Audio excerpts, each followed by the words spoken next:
All right. So we live. Good. Oh, All right. How's going everybody? live now. Okay, good. Just 1 second.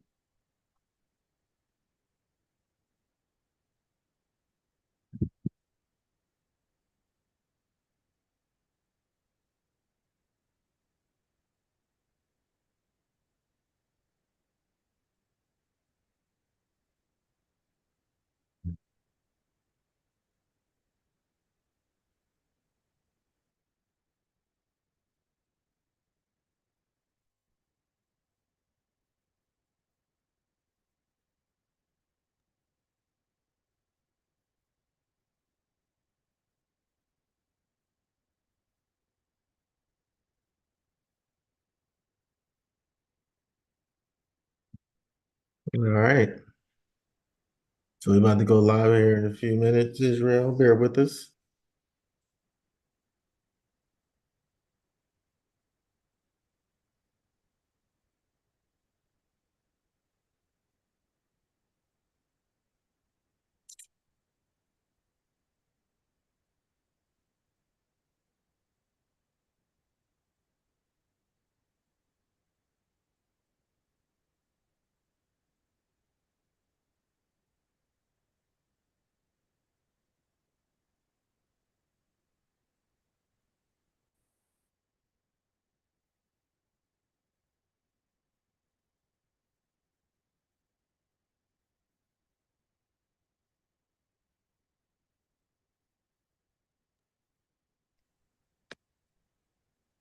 Good. Shalom, shalom, shalom. How's everybody doing tonight? As you can see in the title, um, Cinco de Mayo is evil. Okay. Um, hopefully some people don't be afraid to click in here to understand why some of the Northern Kingdom celebrating this man-made event. And so we're just going to get some history behind it. Just talk about, got a few videos, got some scriptures, got some history on it. We all know the Northern Kingdom struggle, you know, and the white man is such a devil that the Bible speaks of. He tries to divide white people. You got the French, you got the Spaniards, you got the Australians, and you got Austria, you got German. It's so confusing. If you're the average person, you would think Esau is the 12 tribes. You know what I'm saying? And I believe that's what he more than likely was trying to do, but he just couldn't do it because they all look alike. You know what I'm saying? And there's no difference between none of them. We always say that um, the French was the worst. That's what most people say. But they all the same. They all did the same thing.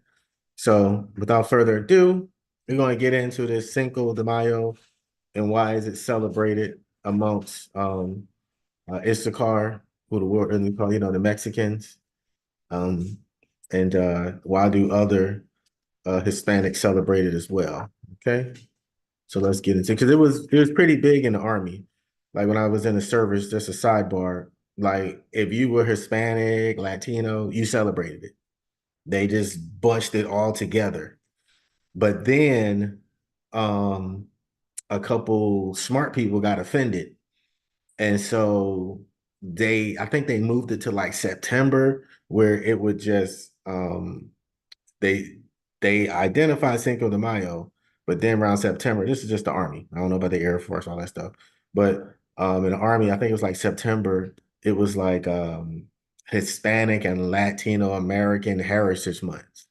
And because a lot of people were from different parts of South America, and it was like, well, we don't know nothing about Cinco de Mayo. That's for Mexicans. You know what I'm saying? And so, they try to, Esau, he be trying to bunch it all together. Anyway, so without further ado, let me go ahead and get my script. All right. So again, hello everyone. I'm Brother Hashar Namar.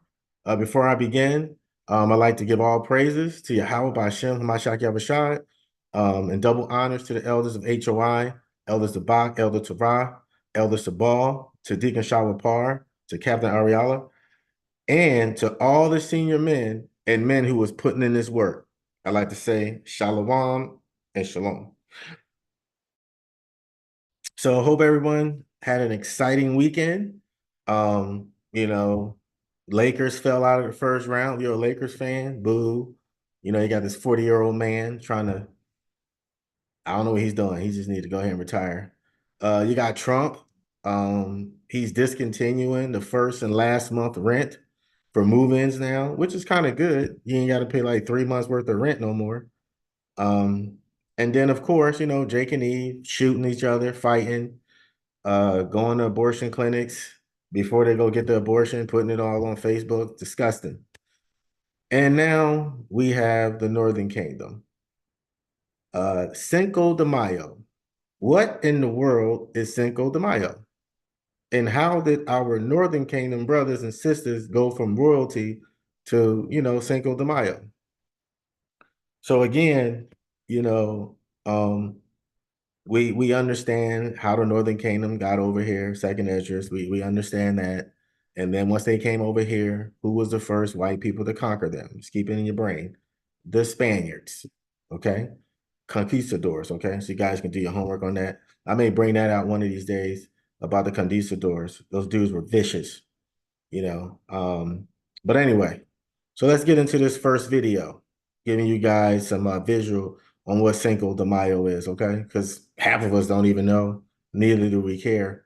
But it's something that's strongly within, you know, one particular city's culture, okay? Because not all of Mexico celebrate it. But, you know, without further ado, let me get this first video. All right. Bear with me. So again, throughout this, we're going to be talking about it, giving you the history on it, bringing out a few scriptures about, you know, Issachar and, you know, in a whole, what the white man does to the 12 tribes. Because all of us have our own holidays, all these man-made traditions, all these man-made feasts. They put it on all of us. So if you know, Mexican, aka Issachar, don't think we picking on you. Okay, your day was yesterday, so we talking about it. All right. So let's get over here. All right. So here we are. Make it bigger. Every May 5th, Americans across the U.S. take the opportunity to celebrate Cinco de Mayo with parades, parties, mariachi music, folk dancing, Mexican food, and of course, margaritas. But what really happened on the 5th of May? And what are we really celebrating? For starters, it's not Mexican Independence Day, as many people mistakenly believe. Mexico actually celebrates its independence on September 16th. Instead, Cinco de Mayo commemorates an event that happened some 50 years after Mexico won its independence. In 1861, Mexican President Benito Juarez declared that his country was too poor to pay its debts to foreign nations, prompting France to invade Mexico and make it a French territory. But when French troops approached the town of Puebla on May 5th, 1862, a ragtag band of Mexican troops managed to defeat them, despite being outnumbered 2-1. Though it ultimately failed to halt the French advance on Mexico City, the victory became a symbol of Mexican resistance against French imperialism. With U.S. support, the Mexicans were eventually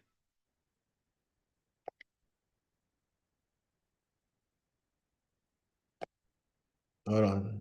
Let me go back to it. I'm sorry. That's why I turned off my picture. I don't want to take all the bandwidth.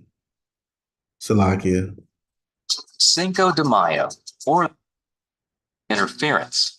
In December 1861, Spanish troops Cinco de Mayo, or the 5th of May. Salakia, Salakia.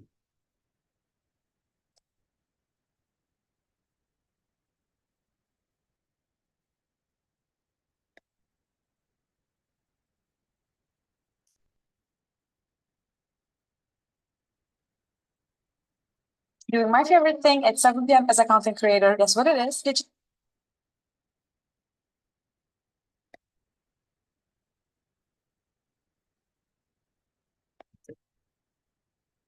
All right, bear with me. Sorry about that.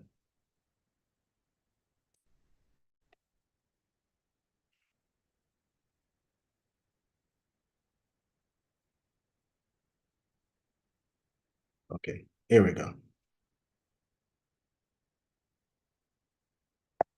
But when French troops approached the town of Puebla on May 5th, 1862, a ragtag band of Mexican troops managed to defeat them, despite being outnumbered 2-1. Though it ultimately failed to halt the French advance on Mexico City, the victory became a symbol of Mexican resistance against French imperialism. With US support, the Mexicans were eventually able to push out the French for good and restore Juarez to power. Hey, Shalaki King, I'm Cinco de hearing Mayo had spread to I'm Say again? hearing another video or something in the background. Oh, someone is yeah, if you guys could put your headphones in your ear or mute your Where is that coming from? I don't know. Do you still hear it? Wait. It might be on my side. Okay, come. I apologize. Let me check. No, I it's got okay. so many I got so many windows open here. I apologize. Come.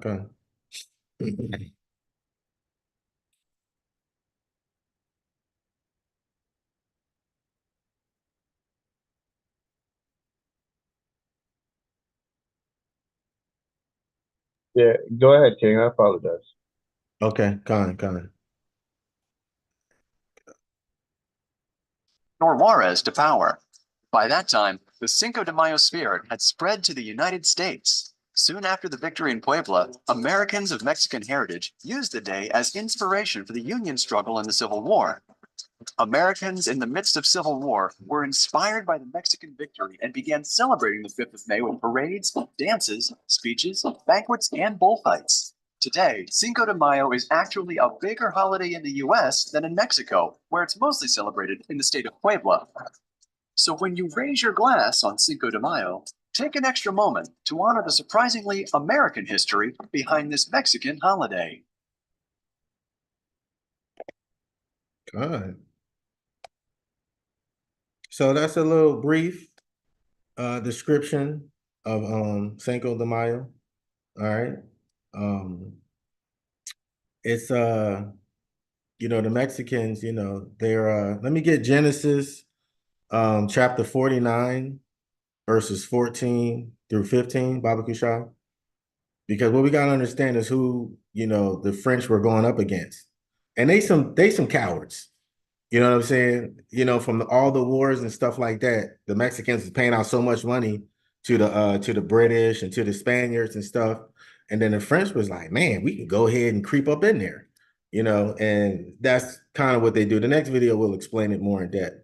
But there's something else, so they trying to get you they try to get these brothers at their weakest point and ran into a iron wall. So let me get Genesis chapter 49, verses 14 through 15, Baba Kusha. Can I be heard? Yes, you can. I hear you. This is the book of Genesis, chapter 49, and verse 14, and it reads, Issachar is a strong ass, couching down between two burdens.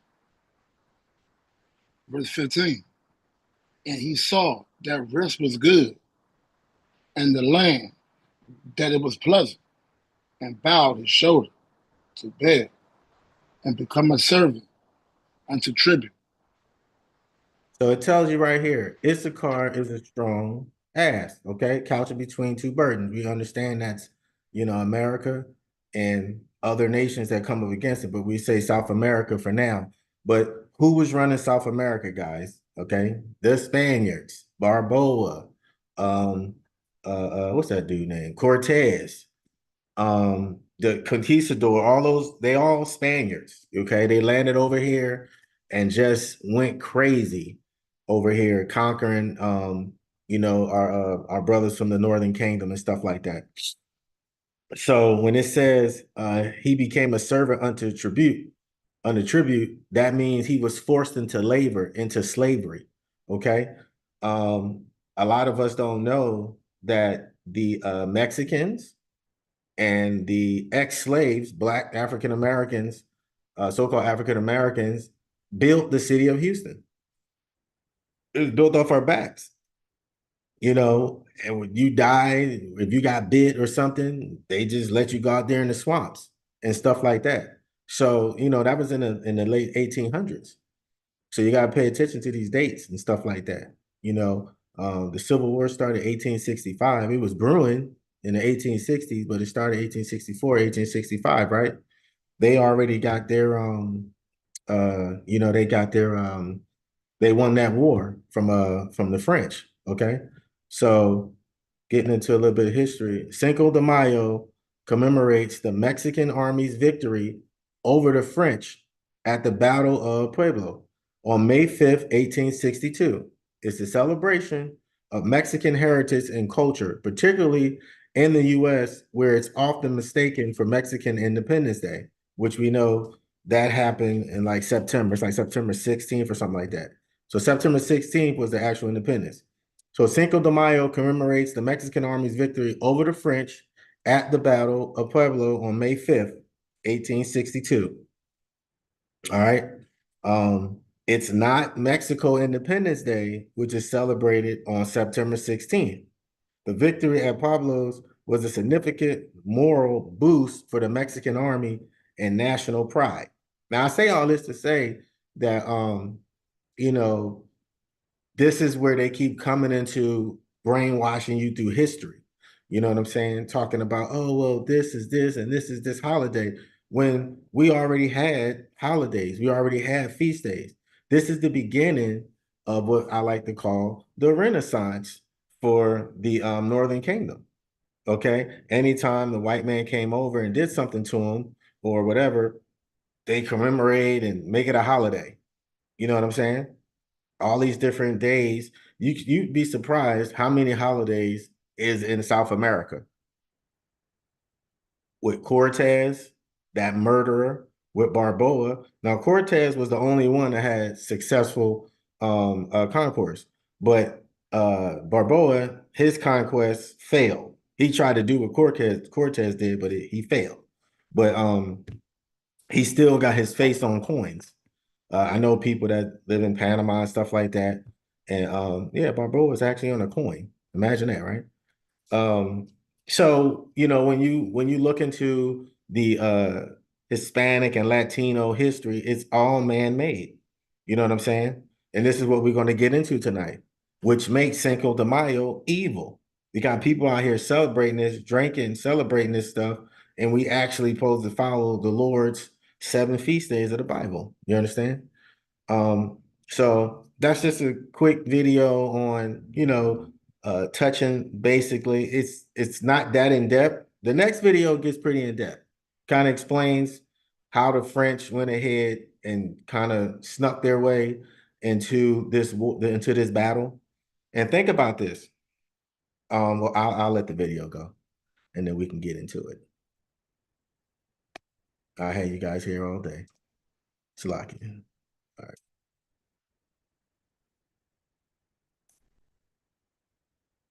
Now this video is about 9 minutes, okay? So bear with me. You're taking home some gems. Don't worry about the time. If you was at work and they tell you gotta do some training, you'll do the training because you get paid. So bear with me, Israel. All right, here we go. Have been lied to about Cinco de Mayo. Most of us have been lied to about Cinco de Mayo.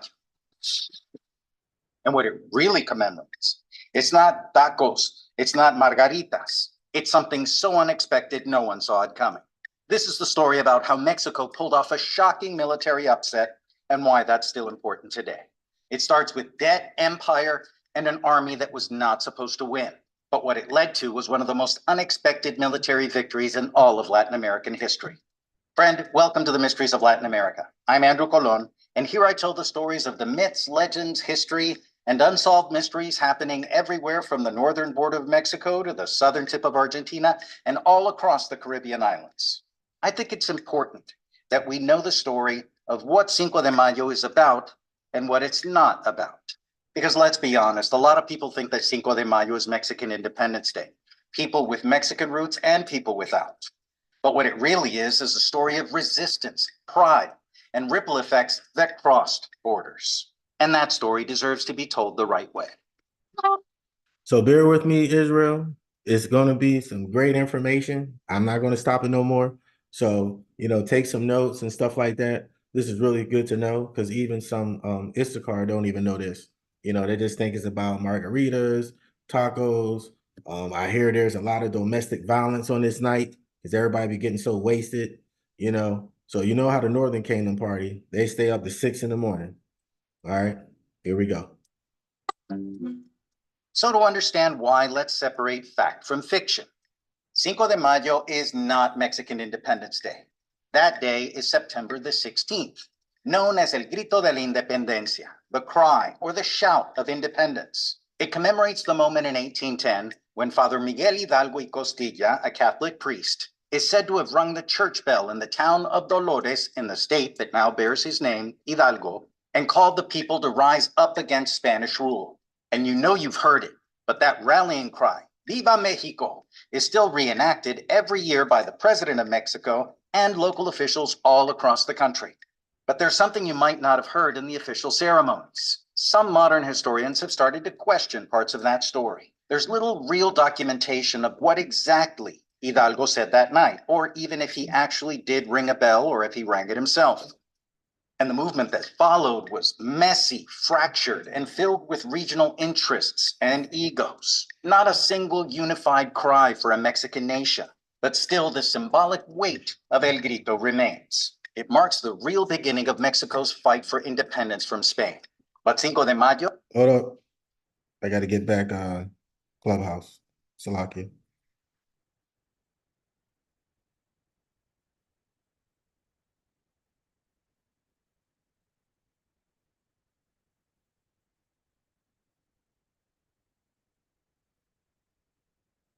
All right, there we go. That's a very different battle in a very different decade and against a very different enemy. Back in 1838, France had already used a minor incident to invade Mexico.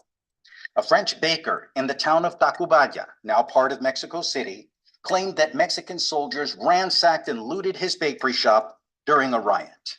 He demanded compensation. Mexico said, France responded with warships and a naval blockade. It became known, half jokingly, half seriously, as La Guerra de los Pasteles, the pastry war. By the way, if you want the full story of how a French baker helped trigger a war, click the link in the description so you can see the full episode on the pastry war. That short conflict set the tone that whenever France wanted something, it would not hesitate to bring in the big guns. So fast forward to 1861. Mexico is in financial ruin after years of conflict. President Benito Juarez announces a 2-year suspension on foreign debt payments. Britain, Spain, and France all send naval forces to demand payment. But while Spain and Britain reach an agreement and back off, France sees a bigger opportunity. Napoleon III, nephew of Napoleon Bonaparte and ruler of France, wants to expand his influence into the Americas. He sees Mexico as the perfect place to set up a puppet empire, one that would benefit French interests and challenge US power in the region. And here's where it gets really convoluted. France decides to send a European royal, but not a French one, but Archduke Ferdinand Maximilian of Austria, from the powerful Habsburg family, as the new emperor of Mexico. So let me get this right. A French empire with an Austrian emperor in Latin America. The math was not mathing. Yeah, Khan, and I just like to interrupt. And that's the thing with Esau. Come on. This is how we know they are all the same. Austria, a Frenchman, we all know history. We all know what Napoleon did to Europe and what he did to Germany. He was fighting so good, they put him on his own little island, whatever. Like, this dude was a beast. So that's what I'm trying to say. It's like the white man, he's always trying to pull the wool over your eyes They're all the same people. They just live in different parts of the countries or different parts of the world, but they're all the same.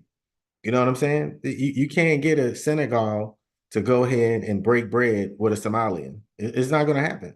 You can't get a Portuguese, a true person from Portugal, or not Portugal. We go South Africa to break bread with somebody from Tanzania. It's not going to happen, you know, because they're different people. Here we go. But that's how determined Napoleon III was to turning Mexico into a European-style monarchy. And that's what had French troops marching into central Mexico, headed toward a city named Puebla. On May 5th, 1862, the French army arrives at Puebla, well-trained, well-equipped, and ready to crush the resistance. Waiting for them is General Ignacio Zaragoza, with a much smaller, poorly equipped force of Mexican soldiers, volunteers, and militia. Everyone expected the French to steamroll over the Mexican forces. Instead, Mexico won. The French were forced to retreat. It was a stunning upset. Think of it like the Mexican version of 300, outnumbered, outgunned, but standing their ground against an empire. The bad news, the victory doesn't end the war, and it didn't stop France from returning in greater numbers after it. But for that moment, Mexico stood its ground. And that one day, May 5th, Cinco de Mayo, that echo would ripple for decades and across borders. Because for millions of people in the US, Cinco de Mayo is more than just history. It's identity, it's survival, it's pride. Here in Mexico, Cinco de Mayo is mainly celebrated in the state of Puebla, with military parades, battle reenactments, and civic ceremonies. It's more like a city pride event, honoring the battle and the people who fought. Outside of Puebla, not really. I mean, unless you count tourist areas like here in Cancun or Los Cabos or Vallarta, not really a big deal here in the country. But in the US, Cinco de Mayo took on a whole new meaning, especially during the Chicano movement in the 1960s and 70s. In cities like Los Angeles, Denver, San Antonio, San Jose, and others, Chicano activists saw the Battle of Puebla as more than just history. Now you guys see this, right? Now, everybody's talking about Mexicans just got here today. Again, the media just wants you to run with everything. They want to what is the word I'm looking for? Not just indoctrinate you. They just want to continuously visualize that, oh, the Mexicans, they've been here. Like, stop playing. This is nothing new. And as you can see, back in the day, they was doing the same thing. Let me let them keep going. Slacking. It was a metaphor for their struggle.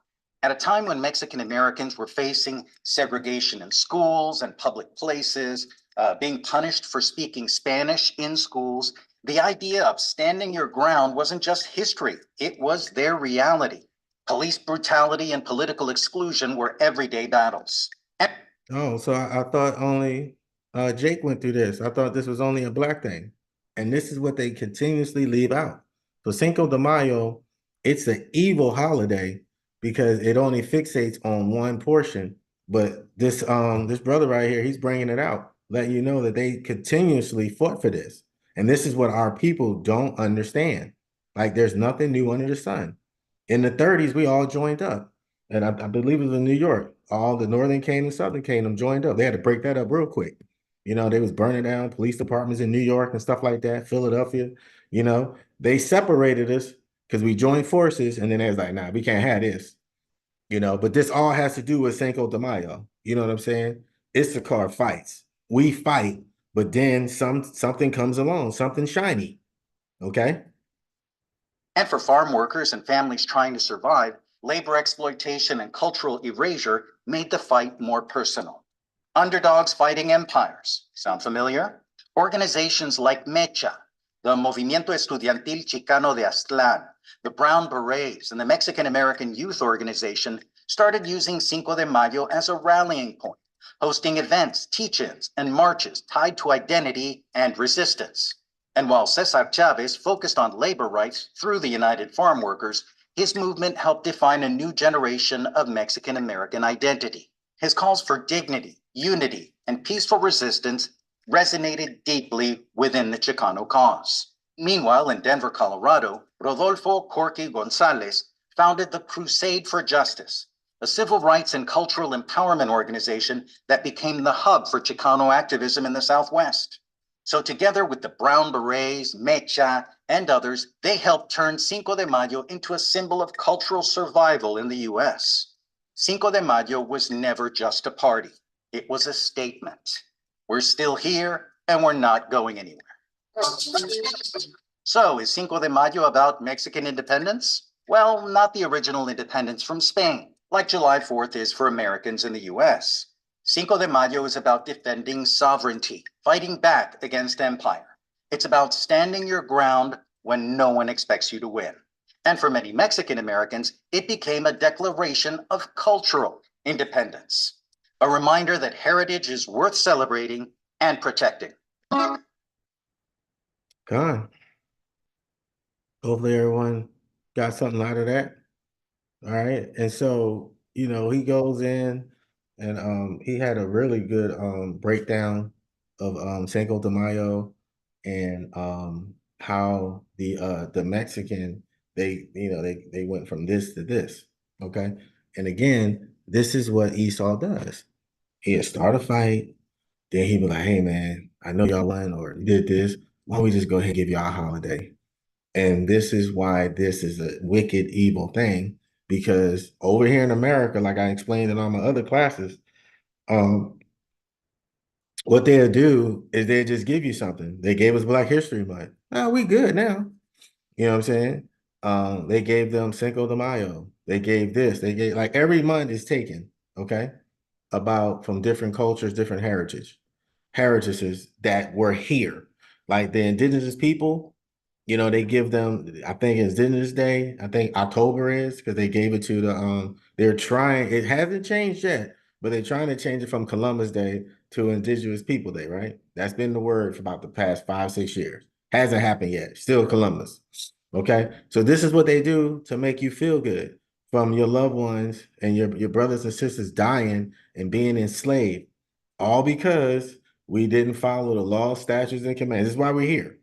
We can go to Book of Kings, we go to Second Chronicles, we do all these different scriptures to bring out how we were separated from the Northern Kingdom and the Southern Kingdom. Northern Kingdom always doing this idolatry. This is why the Catholicism, it stays with them. It's heavy. All right. So that's my second video. So hopefully you guys got something out of that. Let me get because the British and the Spaniards, they made a deal with the Mexicans, right? And they was like, all right, cool. And the French went ahead and they wanted to backdoor them. They was like, man, we're going to start a fight. And like he said, the whole pastry war, the French, all of them, the French, the Spaniards, you know how they are over here in America. When they say, hey, there's a white person missing, there's a white person in Tibet, or there's a white person here, they send the damn military to go get these people out, right? Because they always protect their own. That should. Hey, Hashar, if you can hear us on the clubhouse, Oh, sorry. there's no audio coming from. I'm sorry, it locked again. It's a lock here. Okay. Can y'all hear me now? Yeah, Kyle. My bad. I got to keep looking at it because it locks every like 10 minutes. I'll keep up with it. I just got to tap it. So again, if you guys look at history, if you look at Cinco de Mayo, they gave them this holiday to celebrate the battle that they won in Pueblo. But they're still battling. It's an ongoing war. They done build a wall. They got to sneak back into their own because Texas, New Mexico, that was all Mexico. So they got to sneak back into their own land so their families can eat because of these cartels. You know what I'm saying? And it's the same thing here. If you live in the inner city here, there's gangs, there's guys wanting to rob you, women getting sexually assaulted, women being sex trafficked, boys being sex trafficked. It's the same thing. You know what I'm saying? Like it says, Issachar is a strong ass couching down between two burdens. Look at us. You know what I'm saying? It's about the same. You know, if you growing up in an urban city, it's pretty bad. It's pretty bad. And you know, those cartels down there, they're chopping up families. They doing all sorts of stuff. They done had some tremendous victories. You know, the Alamo, all these different victories the Mexicans done had, right? But look what they're doing to their own people. And we get it, you know, because we're Israel. We got the curses, you know. I think by like January 30th in Mexico, they done killed like probably 500 people. Their killings is horrible over there. Okay. So I want to get let me get the book of Psalms, chapter 55, verse 21. Because we need to understand how come the French backdoor Mexico? This was a sneak attack. I can guarantee you. When they start to go ahead and start set up garrisons and you know they send a navy, Mexico probably thought they were setting up something. And so they was like, all right, well, we're gonna send our soldiers because you know the French is dirty. Remember, the French was part of the Louisiana Purchase, okay? So the Mexicans know about that. So they was like, well, let's send some soldiers down there. So let me get the book of Psalms, chapter 55, verse 21. Baba Kushai. Yeah, this is the book of Psalms, chapter 55 and verse 21. The words of his mouth were smoother than butter. The will was in his heart. His words were softer than oil, yet they were drawn swords. Con, that's what the French do. They're a bunch of freaking cowards. You know what I'm saying? And that's the white man period. I'm not even going to say, well, for classist purposes, I'll say French. This is what they do. Very, very conniving, very cunning people. You see what they're doing to some of the countries over there in Africa. Just wicked. You see Louisiana still messed up. Anything the French touch is just it's just horrible. Okay. Mississippi, all that stuff. That was all ran by them. Minnesota, what else was over there? Iowa, well, maybe not Iowa, but they had a big chunk of United States. And you know, when they left, it was like a cancer. Okay. So their words were smoother than butter. You think they wasn't sitting at the table with the British and the Spanish?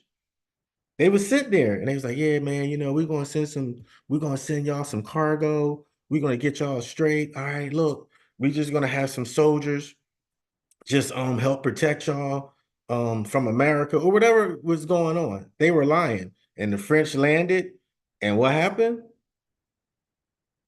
War was in their heart. And that's what happened. And then the words were softer than oil, yet were their drawn swords. And you know, hey, Issachar knew about it. And him being a strong ass, they wasn't going to beat him. You know what I'm saying? So that's what if you guys paid attention to the video, that's what it was saying. That the Spanish and the British, they came to a, you know, like, all right, cool. But they knew the French was going to go in there. They knew that. And what they was going to do, you know, they was going to piggyback off of that or land me back off of it. Salakia. And then let me get First Corinthians chapter 14, verse 33. Because with this stupid wicked holiday, this is not how the most high, you know, he operates. So First Corinthians chapter 14, verse 33, Baba Kusha. Yeah, this is the book of First Corinthians, chapter 14 and verse 33. For Yahweh is not the author of confusion, but of peace, as in all churches of the saints. Khan, as in all churches of the saints, he is not the author of confusion. Why are you attacking the British, the Spanish, like all y'all try to take this country over? All right. But the French, they want to say, all right, we want to set something up. They already did the damage. It was a Catholic priest there. The damage is already done. They got a church there for crying out loud. You know what I'm saying? But the French, being who they are, you know, or you know, the white man being who he is, he's just he's the art of confusion. But Issachar was ready. So Mexico, some more history. Mexico officially gained its independence from Spain, and Mexico officially gained its independence from Spain on August 24th, 1821. So for 11 years, they was fighting these dudes for their independence. So from 1810 to 1821, they was fighting the Spaniards. All right. And then 1821, they gave up, as the white man do, with the signing of the Treaty of Cordova. The treaty acknowledged that Mexico's independence, thus ending Spanish rule and the viceroy of New Spain. But before they went ahead and did that, basically they set up that Catholic Church. You know what I'm saying? So they set that Catholic Church up. And remember, we did the class, I think it was last week or the week after that, the week before that, on the crusade. Remember, the crusade started in what, 1095 or something like that? So literally 800 years later, okay, they got that Catholic. It's almost like what America do, guys. America will go places and they will go ahead and put a McDonald's. Once that McDonald's pop up in your country, it's a wrap. It's a wrap. It belongs to America. So I think it was like 10 years ago, they finally put a McDonald's in Vietnam. So yeah. So now we getting it now. You know what I'm saying? Or this country is getting it. And this is what they do. So the Catholic Church is symbolic to a McDonald's or a Subway popping up in your country. Once all that happens, next thing you know, here come the Red Cross, here come some nuns, here come the priests. All of a sudden, kids start popping up missing. And this is what they do. And then they say, hey, we're going to give you guys a holiday. Hey, happy Cinco de Mayo. Yeah, yeah, you know. So again, this is what they do. So let me read it again. So Mexico officially gained its independence from Spain in 1821, August 24th, okay? This date is considered the culmination of an 11-year Mexican War of Independence, which began, like I told you earlier, in 1810, okay? So this just tells you, this is what, the Northern Kingdom and the Southern Kingdom always fighting. We get into, it says here, the Northern Kingdom of Israel, they were conquered by the Neo-Assyrian monarchs, all right? And they begin their captivity approximately 734, 732 BC. Okay, a couple thousand years ago. All right, and then they was ruled. Okay, so why did they get captured? Because the Northern Kingdom love, I mean, we all do, but they really bad about that idolatry, the worshiping the other guys, worshiping the gold. This is what they do. You know what I'm saying? And this is why they continuously fight. Who was over here when the so-called white man came? The Northern Kingdom. Okay, they had totem poles and worshiping the sky, and the buffalo was sacred, and all of these different animals, the birds and stuff like that. They're worshiping the rivers. And they knew that they were Hebrew Israelites. This part of the world had the most pyramids ever. This is why Cinco de Mayo is evil. You think Mexicans, especially the older ones, they don't know that they Israelites? But due to popular command, they rather say, well, I'm a Catholic, you know, happy Cinco de Mayo. You know what I'm saying? To me, that's not something to celebrate. Okay, you won a battle, okay? But at the end, you lost the war because y'all speak in Spanish. At the end, yeah, we had some revolts. We had some good slave revolts. We killed a lot of people, our ancestors. But shit, or excuse me, Slakia. We over here speaking English. You know what I'm saying? So we lost. You got brothers in Louisiana speaking that Cajun. Okay, you lost. And that's how we have to, sum that up. So God is not the author of confusion. So please, any of you Northern Kingdom brothers, any of you brothers, Mexican, Argentinian, Chilean, whatever you are, this holiday is wicked. Okay. Just like 4th of July, just like Labor Day, just like Memorial Day. Okay. Just like the Army's birthday. Um, all these different holidays, all this stuff is wicked.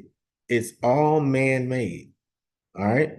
So hopefully you guys got edified with that video because it was a lot. It was a 9-minute video, but he said a lot in there, about the different people that was in power and who they were and stuff like that. I didn't want to get all into that because it's the history breakdown. Everybody be falling asleep on me, doing the bob and weave.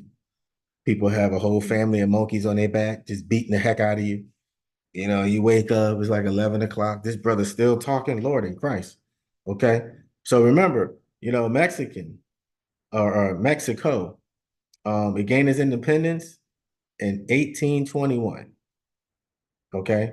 From Spain. Then it goes to war, or it fought an 11-year battle. That's a long time, guys. That's a decade. That's how long, the Civil War was. It was like what, 64 to 74 or something like that? That's a long fight. Okay. And then remember, that war ended in 1821, right? So remember what it said. Mexico had to pay Spain and Britain money, right? And the French had to pay them money. In 1862, which was like 40 years later, is when they fight the French. So for 40 years, all these other nations of people or the white man was pimping Mexico.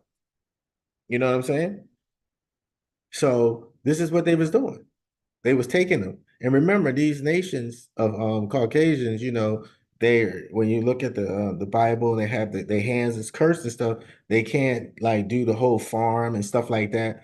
So it ain't like they making fruits and vegetables and stuff like that. They can't grow anything. So even back then, they was counting on, the Israelites to go ahead and feed them. And what the so-called white man would do, they would threaten to come and take over your land. I'm gonna do a class on the Great War. I think it's called the Great Island Wars. Like where you get your Del Monte, I think it's Del Monte, bananas, and you got the Fiji and all that stuff. It was this general. He was a Marine general. This dude was a beast.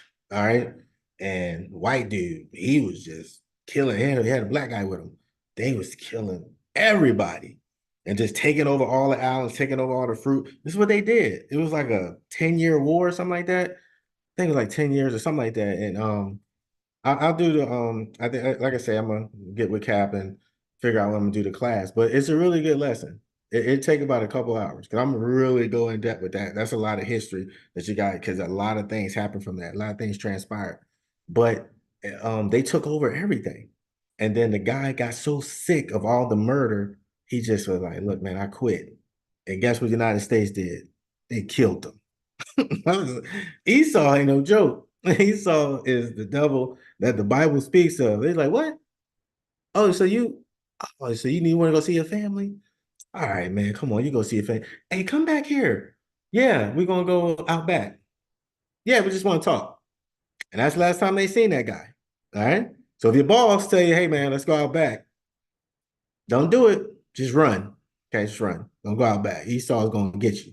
Because as soon as you say go out back, as soon as you stop doing what he do, he is going to get rid of you.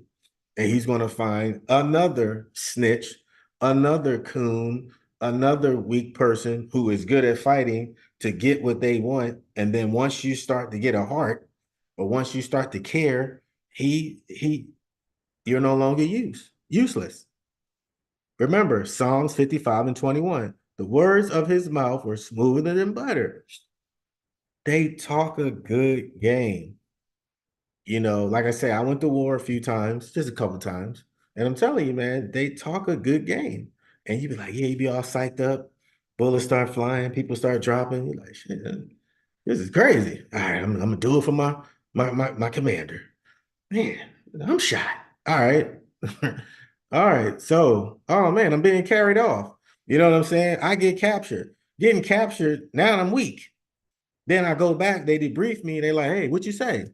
Nobody cared that I'm okay. Now you be all right. Did you tell them anything? No, I ain't tell them nothing. Now you going through a torture or interrogation from your own people. This is Esau. Okay. Cinco de Mayo. All right. This is an evil, wicked holiday. Has no place in the Bible. It's man-made. Okay. You guys heard what the brother was saying. All right. And you know, it's a word, what was that? Predictive programming. Okay. This is what they do. So for God is not the author of confusion, but of peace, as in of the churches of the saints. So again, they get their independence from Spain in 1821. You know what I'm saying? And then all of a sudden, 40 years later, they're fighting the French. All right. Now remember, they've been fighting, guys. All right. Remember, when did the Spaniards come over here? The earliest we have is 14. What was that? It's like I think it's like 14.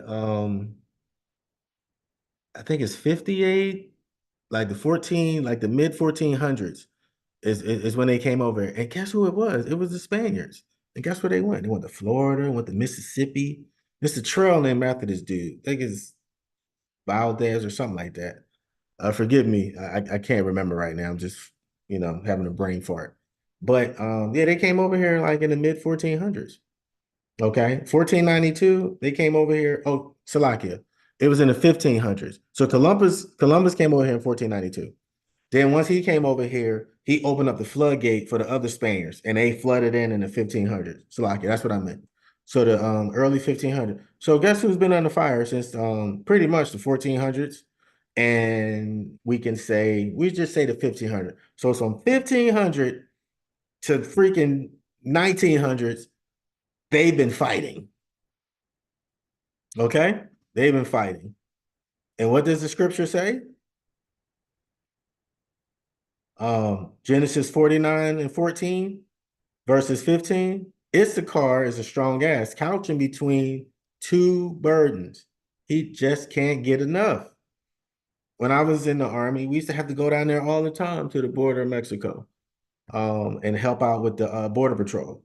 They would actually use U.S. soldiers. And it's like some of the dudes are Mexican. You know what I'm saying? It's like, man, you got to go and fight against your own country, against the cartel and stuff like that. But here's the funny thing. Over there is a place called El Paso, and it's right there at the border. And so the cartel was fighting, and soldiers, we used to have to go down there, whatever, and they would never touch a soldier.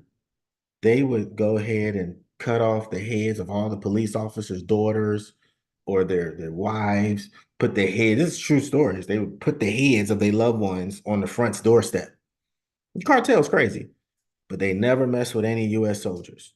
Imagine that. I guess they didn't want that smoke, but they would mess with all the local police, any law enforcement, any heroes, any militia groups. But when it came to the U.S. Army, and we were down there too, we were shooting people and stuff like that, but they never messed with that. You know what I'm saying? So they know who to mess with because they ain't want that. They can deal with the local cops and the FBI and all that stuff because Issachar got informants everywhere. Okay. So again, Issachar is a strong ass couch in between two burdens. All right. And, they try to give them something to alleviate the pain that America has done to them. And as you can see, America helped out. Here's a funny thing. How did we get out of the Civil War, guys? Yeah, the French helped us. Imagine that. So the French helped us win Slovakia. The French helped us win the Revolutionary War. But then we turn around and help out the Mexicans to win the war against the French. Why? Money, easy exchange, access. And then, eventually we started putting in the people down there, the puppet leadership and stuff like that. So again, hopefully everybody keeping up with me. Are we talking about Cinco de Mayo? Like I say, we just covered who is Issachar and what he means. And we talked about the history of the Mexican army and how they beat up the French, how they beat up the Spaniards. You know, they're always winning. Okay. And that's other history as well. You know, we had some Levite brothers who did some stuff over there in Haiti, and they came over there to help the Mexicans, to help the U.S. Black people fight and stuff like that. But that's another history. We'll link it all up eventually. All right. I don't want to give y'all too many gems. All right. It might be like that movie, I'm gonna get you, sucker. You might have an overkill of gold. All right, it may OG on gold. All right, so we're gonna talk about this next video. Anybody have any questions or anything like that? I might got an answer for you. All right, we'll move on. So this third video is the last video, okay? Like I say, you know, Cap wanted me to make this a pretty informative video. You know, trying not to leave any hole uncovered. So the thing is, this third video is just basically summing up what the Esau thinks of this Cinco de Mayo today, because we all know what's going on right now. Okay, with this whole, how can they have Cinco de Mayo for Mexicans, right? And there's this shot picture on pretty much the Northern Kingdom. And we understand how the scriptures work. We know the elitists know that they need to keep the Northern Kingdom up out of here, because in these end times, that's prophecy, you know, and they trying to do their best, but it ain't gonna happen. Ain't nobody gonna get no work done. No house is gonna get built. The 95 is gonna continuously be. This is why they can't even fix these freaking highways. That's all that's on the highways is Northern Kingdom. You know what I'm saying? Every time I go somewhere, all I see is the Northern Kingdom building stuff. If you deport them and they ain't got their papers right, who gonna do something? Jake out here running around with his pants down, trying to run around and shoot people and shooting the wrong people. Jake out here thinking he in GTA. What's that, Grand Theft Auto? Jake out of control right now. He think he in Grand Theft Auto. I don't know if y'all see these young bulls running around here with hoodies and masks on. What in the wow? And they wonder why they keep getting stopped. They just took it a step further. So Jake is on a mission.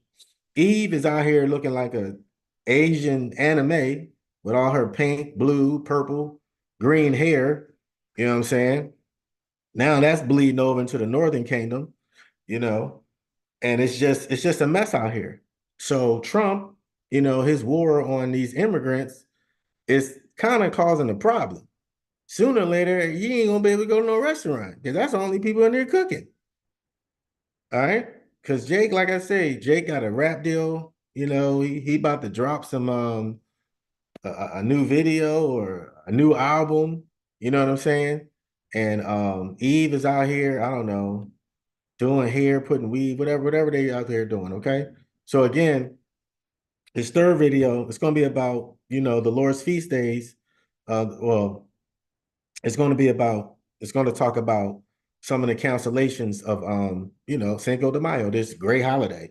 All right. And you know, the Lord's feast days matter. And what doesn't matter is a celebration or man-made holiday or occasion. Because this is what I call this. You know, Cinco de Mayo is an occasion. You know, it's something that happened in history. Now they trying to make it like it's a darn holiday. All right. So let me get this third video up. Bear with me, Salakia.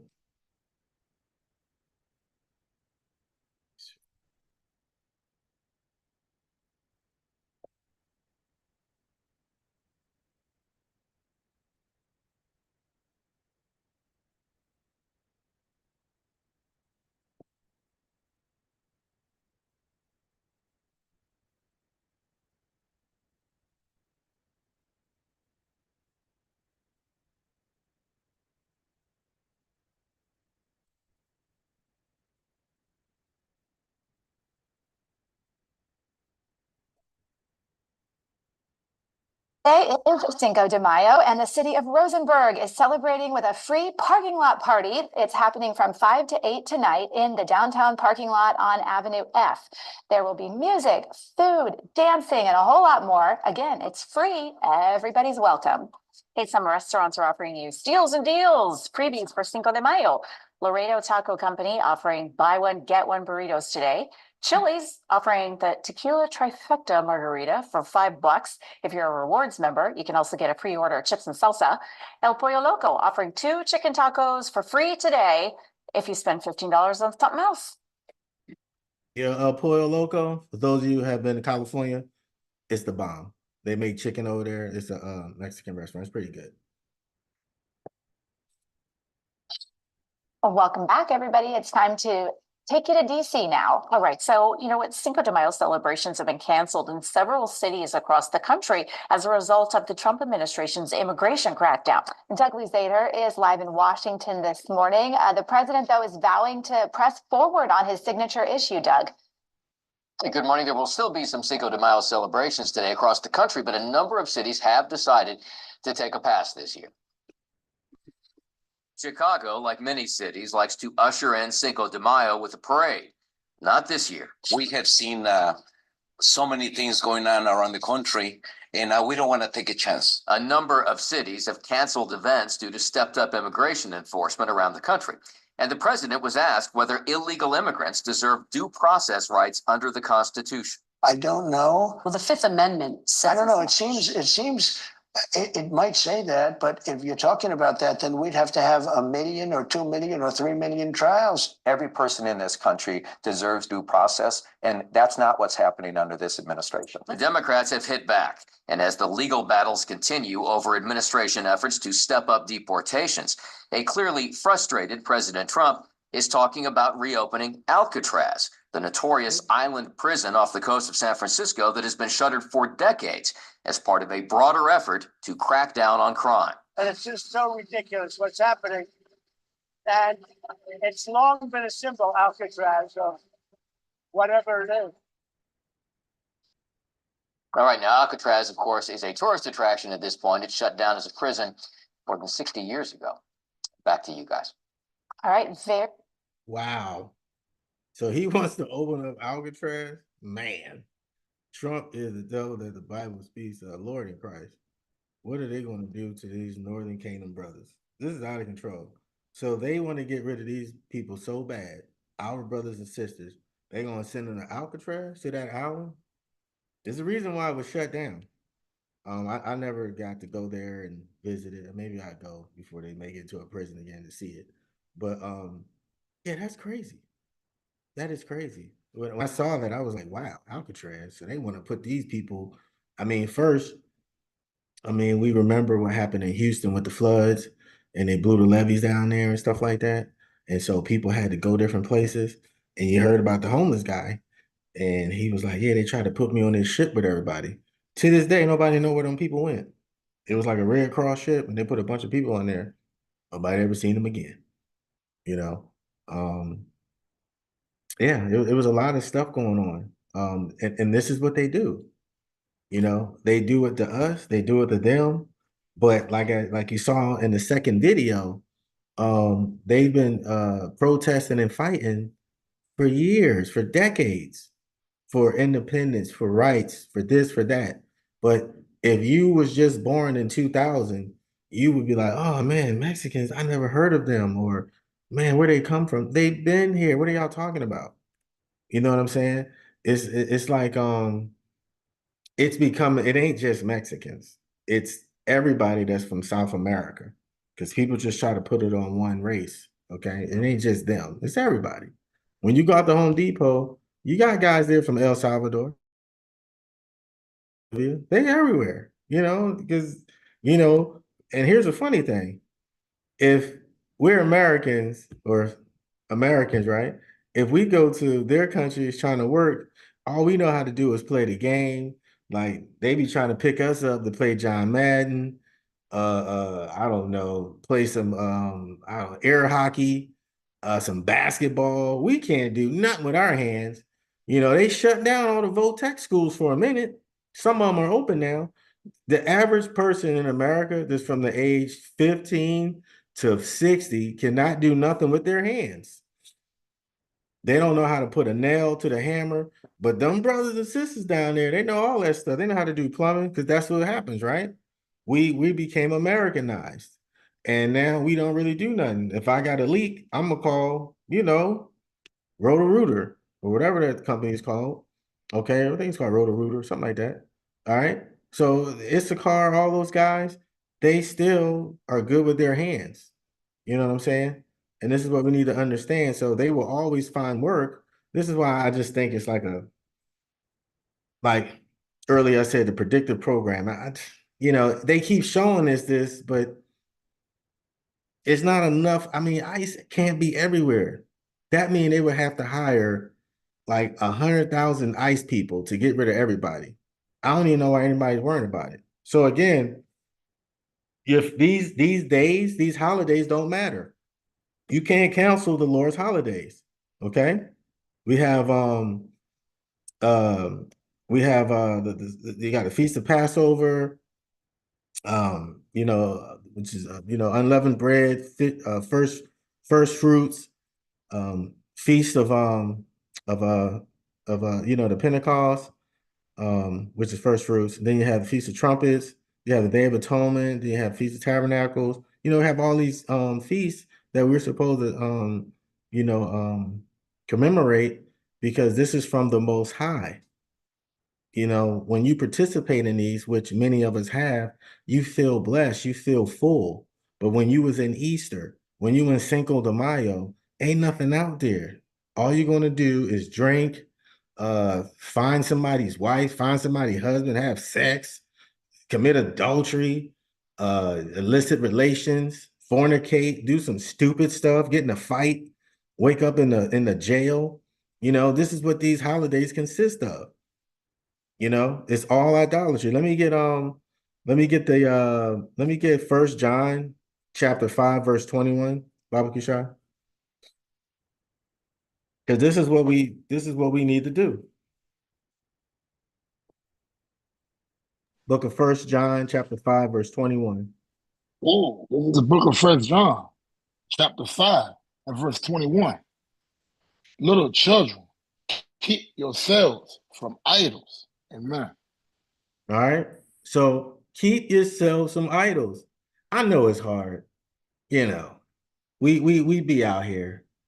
We see the Northern Kingdom. We walk around here with they gold, crosses on their neck, with the leopard skin car seats. All right, I'm joking. No folly. But very flashy. And we are too. Jake is too. But we talking about you tonight, Northern Kingdom. So, but little children, keep yourself some idols. Your ancestors went through that before. This is why we separated. Let me get the book of Psalms, chapter 115, verses 4 through 8. Baba Fisha. Come. This is the book of Psalms, chapter 115 and verse 4. Their idols are silver and gold, the work of men's hands. Fine. Oh, I'm sorry. Go ahead. They have mouths, but speak not. But they speak not, Salakia. Eyes they have, but they see not. Verse 6. They have ears, but they hear not. Noses have they, but they smell not. They have hands, but they handle not. Feet have they, but they walk not. Neither speak they through the throat. Verse 8. They that make them are alike unto them. So is everyone that trusts in them. God, Shalakia. So again, Psalms bring it out pretty good. All right. So you cannot trust these idols. Okay, that is not the Most High. This is made by man. This is why we had the crusade. This is why these popes these dudes are religious pimps. You know what I'm saying? They're wicked. Okay. They cannot speak, their eyes cannot see. All right. But then, the Pope, he got all this shiny stuff. They took a lot from us and then turned it into this, Beetlejuice thing. That's why I like Beetlejuice. You watch Beetlejuice, it's like, man, it's like the Pope, like the Catholic Church, around here. So again, they make them are like unto them. So is everyone that trusteth in them. All right. So this is why we gotta come back to these laws, statutes, and commandments. All right, because we can't trust Esau, we can't trust Elam, which is a so-called East Indian. I can't stand them. Oh, I don't know what it is about them. They just really like when you talking to an East Indian, you can just tell they do not like you. I don't know what it is about them. They don't even try to hide it. And they women are so venomous. Oh my God. They just I don't know if anyone experienced that with the East Indian, but they do not hide that they don't like you. They are not afraid to pretty much put that up in your face. You know. So, I digress. Let me get So again, they have mouths, but they speak not. Eyes have they, but they see not. It's talking about those people that we used to worship, Diana, Estra, Baal, all these different people, right? I know it sounds strange, but it's the same thing. Buddha, all these dudes are still around. Louis Vuitton, these are idols. I'm so sick of Louis Vuitton. He's a homosexual white man who sells $10,000 purses. And what's them dude's name? Moab, rat, bat, and cat eater. They went ahead and put it out there that all this stuff is made in the same warehouse, guys. So for all of y'all that bought your wifey a $10,000 purse, the knockoffs were real. Just like here's the funny thing. We're so consumed with real stuff, right? All they do is put on a serial number. That's it. So I'm sitting here. I'm a China man, right? I'm eating my bat. So I'm eating the bat and I'm making a pocketbook. And all I do is take one pocketbook and sew in a serial number because that one's accounted for. And the other one I give to my family to go sell wherever, because everybody got a city block where they sell knockoffs. This is what they do. So I mean, we have to understand, that this world is wicked. There's no, how can I put it? There's no chocolate factory. There's no Wonka. There's no Louis Vuitton Wonka chocolate factory, guys, that's making these purses and stuff. You get the best purses ever. These cows are all massaged and they giving the best drugs and I don't, you know what I'm saying? These animals and crocodiles are taking vacations and stuff. No, it's the same warehouse. While they sit there and eat octopus and cat and freaking dog feet and stuff like that, they in there making your freaking purse. So stop getting, enwrapped or wrapped up with these idle things. So let me get the book of Leviticus, chapter 19, verse 4. Because the Cinco de Mayo, it is nowhere in the Torah, and we should not be following this stuff. And I get it. We know we went into captivity. We have the curses and stuff like that. But now we know. So, like they say in G.I. Joe, no one's half the battle. So let me get 19, verse 4. The book of Leviticus, chapter 19, verse 4, Baba Kasha. Oh, this is the book of Leviticus, chapter 19, and verse 4. Turn ye not unto idols, nor make to yourselves molten gods. I am the Lord your God. And we struggle with that every day. So this is what we did. We came to Cinco de Mayo. You think some of these now it's okay to have Mexican pride. Okay. I'm talking to Issachar. It's okay, Issachar, to have Mexican pride, but you're not Mexican. Your Hebrew name is Issachar. You know what I'm saying? Coming from, one of Jacob's sons. So what we have to understand is that we have so much power we have so much they have so much spirit. It's just unbelievable, and the things that we can do. I mean, Issachar can put up a house in what, an hour? I give him an hour, maybe 2 hours. They put a whole house up. Maybe I'm exaggerating. Let's go 4 hours. I mean, who else is doing that? Jay can start fighting because the dudes that's putting on the foundation, they might be Crips or Vice Lords, and dudes up top, maybe whatever, GDs. You know what I'm saying? We in so much stuff right now, it's ridiculous. Okay. But I mean, we do have brothers that's doing well. But at the end of the day, we're all consumed of we're all consumed of what we're consumed with. So turn ye not unto idols. Idols, your birthday. You know what I'm saying? It's okay to say, wish your loved one a happy birthday. It's okay to sit there, hey honey, happy birthday. But we all understand where it comes from, right? We know it comes from Egypt. We know the pharaohs when they die and they become gods when they die and they celebrate their birthdays. In Hebrew history, we don't really mess around. We got too much stuff to do. We got our feast days, but it's okay to acknowledge somebody on their birthday. Hey, happy born day, whatever. But the whole cake and girl, we gonna turn it up. And now you got all this money all over you. Y'all see how these Southerners do it.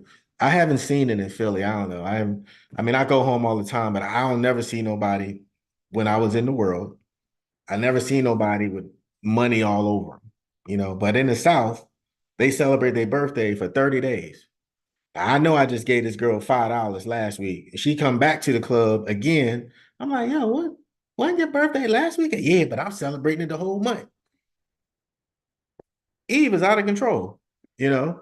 Now, again, this is when I was in the world, okay? I used to go to clubs and stuff like that. And like I say, I've never seen this in my life. People pinning money on girls for birthdays. Like I say, I don't think it's an up north thing. I left in 1994. I would go back home every time, but you know how it is. You don't live there. It's like kind of lose touch sometimes. But down here in the South, you best believe they celebrate birthdays 30 days. That is ridiculous. Okay. So again, every day is your birthday, every day is your born day. You know what I'm saying? So be happy you wake up because there's a lot of brothers that ain't and sisters that's not waking up tomorrow. So every day you're on this planet, take advantage of it. I ain't say go rob a bank or whatever. I didn't say that. Just take advantage of the most high allowing you to have breath in you. So again, um, not to get off the subject, but it all has to do with Cinco de Mayo. Okay. So, like the title said, Cinco de Mayo, evil. Why is it evil? Because it's given the Issacharites or the Mexican people a false notion that they won one battle. They still speak Spanish. You lost. Okay. You're not speaking your original language. Okay.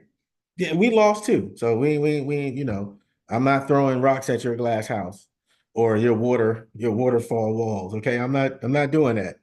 Okay. But what we are saying is let's see. Set the message. But what we're saying is that we all fell short. But in these last days, we're all going to, fight strong. Just like, those brothers and sisters fought there in the Battle of Pueblo, that was a gut battle. Now, if they would have fought that hard to get back to the Most High, hey, it is what it is. But that just goes to show you when we come together, you could see that it was only a little bit of them. And they fought, and people were wounded. If anybody ever get the chance to go to war, you're like, you know what, I want to see war. Go to Ukraine. I think they let you over there. Go over there and see that thing. Go see what they're doing over there in Liberia. Go see what they're doing over there in Uganda and Somalia. I think you're allowed to go into those war zones. You can land somewhere and then take a bus and do this. You guys want to see what war is like? Go check it out. It's horrific. And then you gotta go. You gotta bandage up. Then you gotta write letters to your your battle buddy's wife or to his kid and be like, hey, he didn't make it, but he fought strong and stuff like that. No, we need to fight for the most high by Shema Mashak Yahushai. That's who we need to fight for. So forget these stupid holidays, Cinco de Mayo. I remember I was in the army and I was like, what is Cinco de Mayo? What is that? I never even heard of it. Because when I was coming up in Philly, we didn't have any Mexicans. If it was only a few. But I ain't never met one until I moved to California in 1994. And and the first Mexican I met, he was going to stab me. It was funny. I was going to school. I had played football, right? It's a community college. And I caught the bus. It's called Riverside Community College. So RCC, right? So I get off the bus and I see these two Mexicans and they walking towards me. Because they had on they were wearing their sunglasses backwards. They had the little pants, baggy pants with the shirt and little tattoos. I don't know, I think they call it cholos or something. I don't know. And so he's just walking to me like, yeah, saying the N-word. And I'm looking like, yeah, like I don't get offended when anybody from the Northern Kingdom call me the N-word. But I didn't know he was talking to me. So I'm walking, I'm like, yeah, I'm looking around like, who is he calling the N-word to? Because I'm like, they got it just as bad as I do. So I didn't get offended. So the dude was like, yo, what's up? And I was like, huh? I was like, dude, what are you talking about? He's like, what's up? I was like, all right, where's this going? What do you mean, what's up? And his friend went around back. He went behind the car and he pulled out a knife. I was like, I just know this dude ain't trying to stab me. So I just pushed past him, went to my class taking Black history. Imagine that. But that was the first encounter I had with the Mexican brothers. But after that, some of my best friends were Mexican, as I got to meet more Mexicans when I was over there, So I didn't judge every Mexican on that one encounter. That's the only time it ever happened to me, And if you guys familiar with the gangs and stuff, that could have just been an initiation. I don't, could have been initiation, go stab somebody. Or maybe he just got beat up by some black guy and now he want to take out on me. You know how it is when you wear glasses, everybody want to take advantage of you. Everybody want to take advantage of the guy with the glasses, right? So again, I digress. So again, with these Lord's feast days, we gotta commemorate our feast days, okay? Not the white man's feast days, not these feast days they just gave us. Okay, so do not turn, who was that? Turn ye not unto idols, nor make to yourselves molten gods. I am the Lord your God. So they kind of idolizing this holiday. You know what I'm saying? They got the little flag, they got the symbol, you got the little battle, you get the soldiers. They probably selling, memorable things and stuff like that. They selling Cinco de Mayo flags. That's all idolatry. They selling, hats from the French army or whatever. You know what I'm saying? So this is all the stuff you hanging up. You're a young man, you're 6 years old, and your dad is telling you about Cinco de Mayo. Be proud, son. You're a Mexican. Yeah, woo-hoo. You're this, and you done did greater things than this freaking battle here, according to the scriptures. So so in conclusion, guys, I just wanted to give you guys a class on, Cinco de Mayo. I hope everyone enjoyed what I brought out. Hopefully it wasn't too much. I didn't want to make it too crazy, So again, Cinco de Mayo commemorates the Mexican army's victory over the French, the Battle of Pueblo, or Puebla, whatever it is, Puebla. All right, that's how I say it. And that happened on May 5th, 1862. Okay, their independence was September 16th. Okay, but them having it's not the Mexican Independence Day. It's for beating up on the French. Okay, and then also just looking over my notes. Remember Mexico lost its independence from Spain in 1821. So those were the first ones to conquer them. So if it was conquered by the French, they would be speaking French. Okay. But they weren't. All right. So that's a little bit of history for you guys. And that was an 11-year war before they the 11-year war from Spain to Mexico to get their independence. That was a dirty, dirty war. 11 years is a long time to fight. Hey, we was only in Iraq. Let me see. I got there March 20th. And so we beat up on them till like July. I don't know, what's that, 4 months or 3 months and stuff? They was quitting. We was bodying them. So they ain't have a choice. They was like, hey, we quit. It was like, all right. And then what they do, they took off the uniforms and became insurgents. What that mean is they started having little malicious groups, and every time you drive out, they're like, hey, American, like, hey, how y'all doing? Hey man, you looking good. All right, appreciate it. Hey, you wanna come over and eat? Yeah, we come over there and boom, just blow everybody up. So they started doing some guerrilla tactics and stuff like that. So, it is what it is. So, they took off their uniform and started doing guerrilla tactics. So you guys, when you listen to this history, yeah, they fought for 11 years, right? But what you think they did probably like for the next 10 years?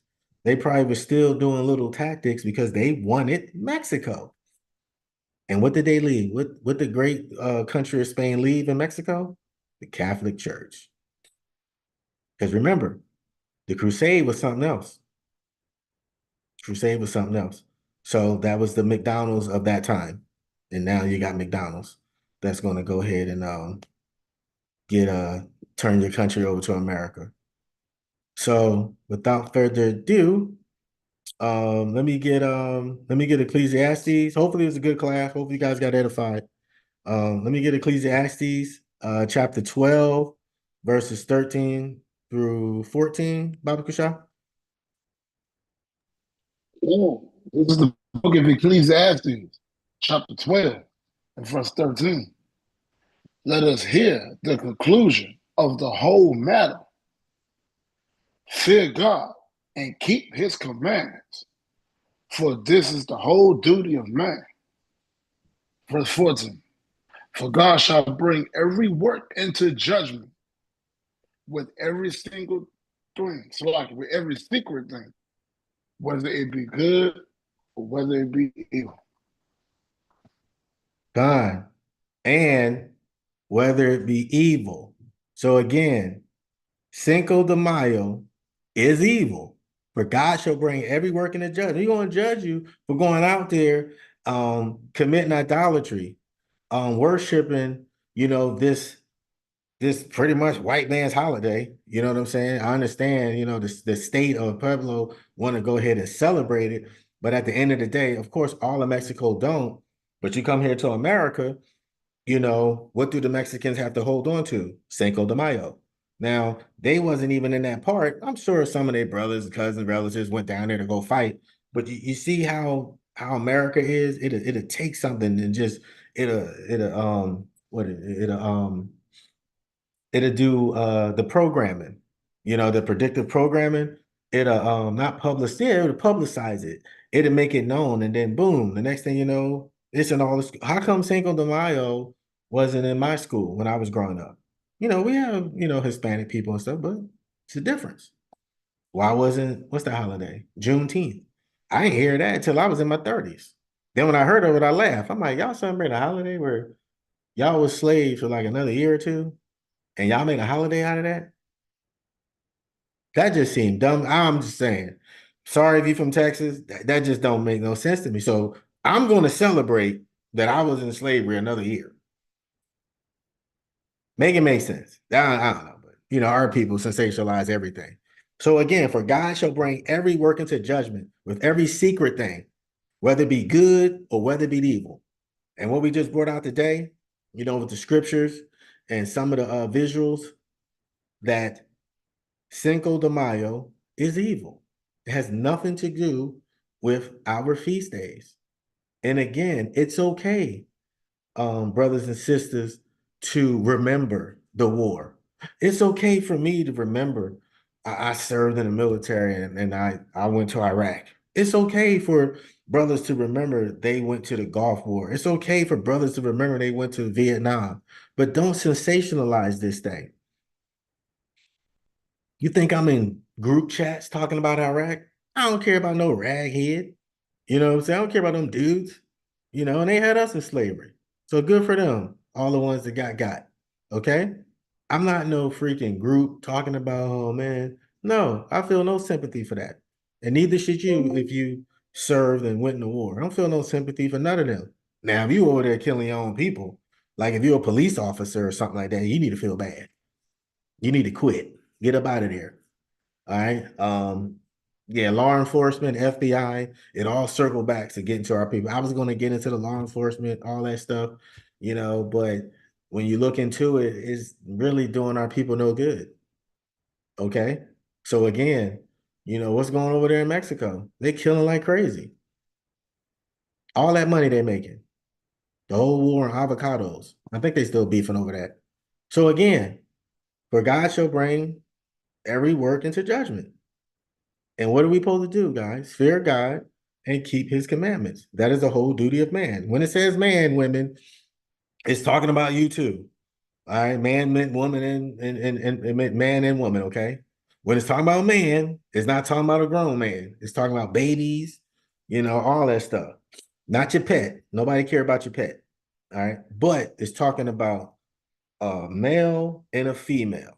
Okay. And when that male gets to a certain age, you need to keep his commandments. When that female gets to a certain age, you need to keep his commandments. Okay. And then, then the beat goes on. Same way we keep these laws here in America. So hopefully you guys got edified and got some honey and some milk out of that. You know, maybe a little bit of potatoes, red potatoes, not white potatoes. All right.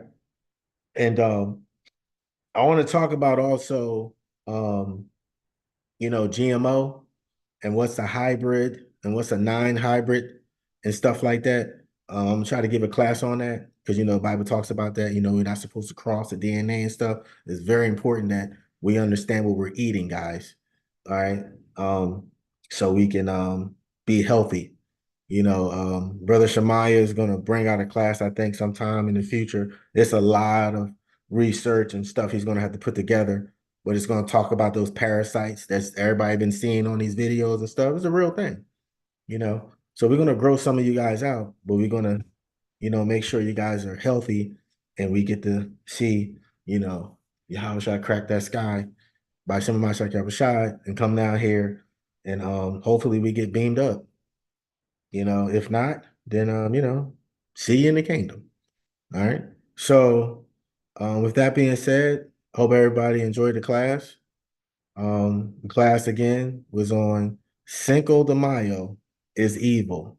Why is it evil? Because it goes into idolatry, sensationalized, and you're not supposed to be treating this like the most high feast days. Okay.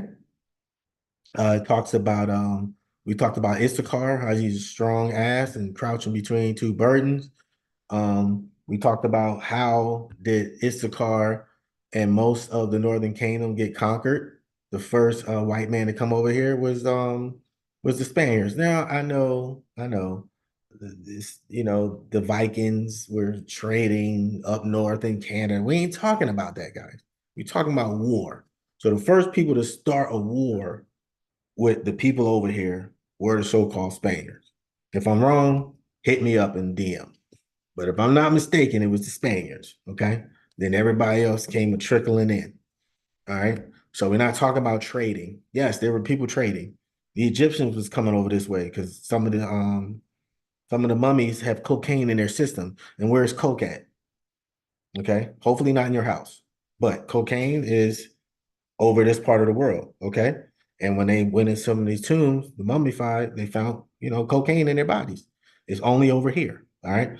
So again, we understand that. So some of you brothers who are going to be, oh, they did this and this person was here and this person, look, dude, we don't care. We talking about war.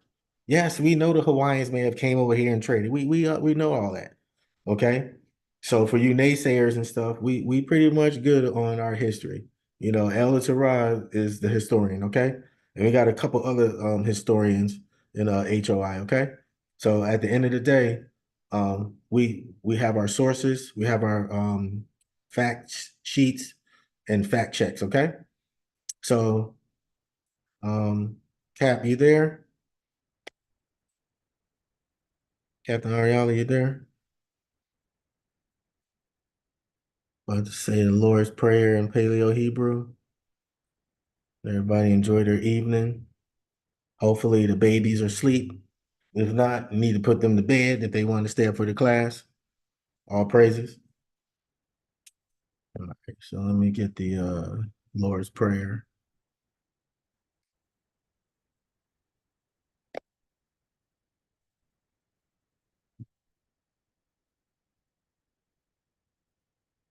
All right, so bear with me. I'm still working on this.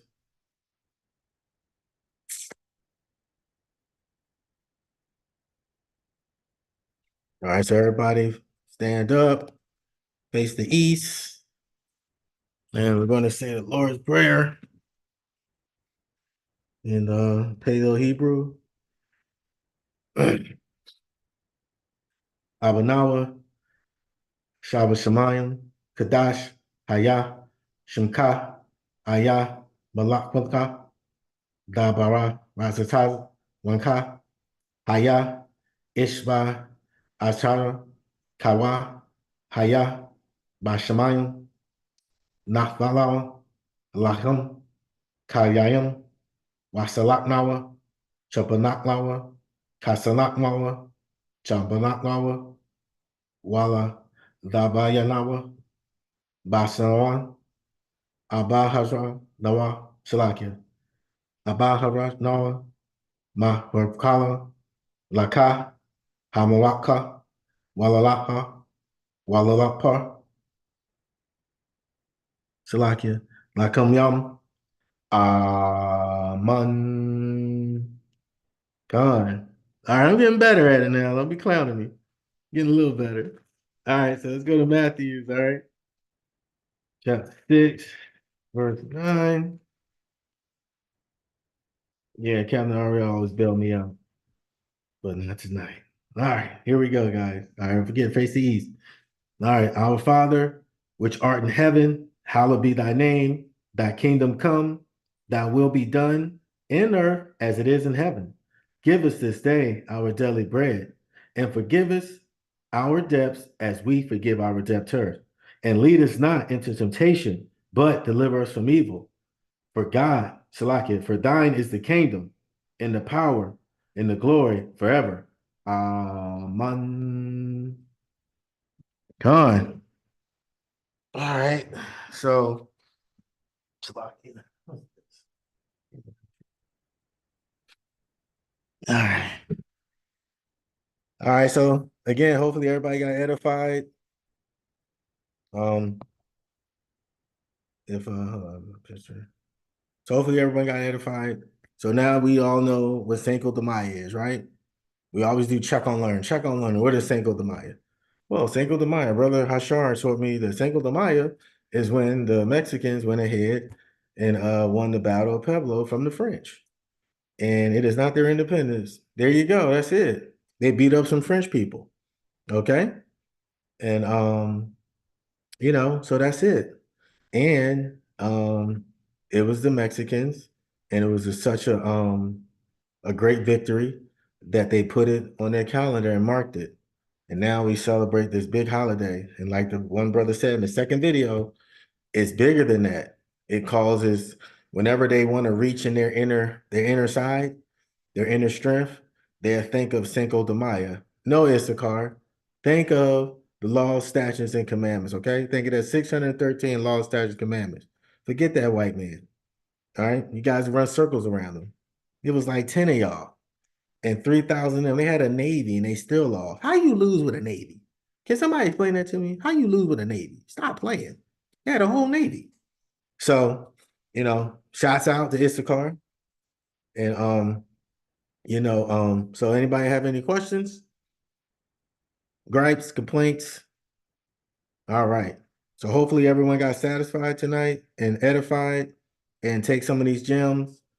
And these classes are on YouTube. You can look them over. You can fact check me and tell me I'm wrong or whatever the case may be. Oh, you don't know what you're talking about. It was Mexicans, whatever. All right. So without further ado, Shalom and Shamar and Yabba Shem Yahshabrakatah, Kam Yasharala, Death to America, and Lord willing, we'll see everyone here next week. Shalom.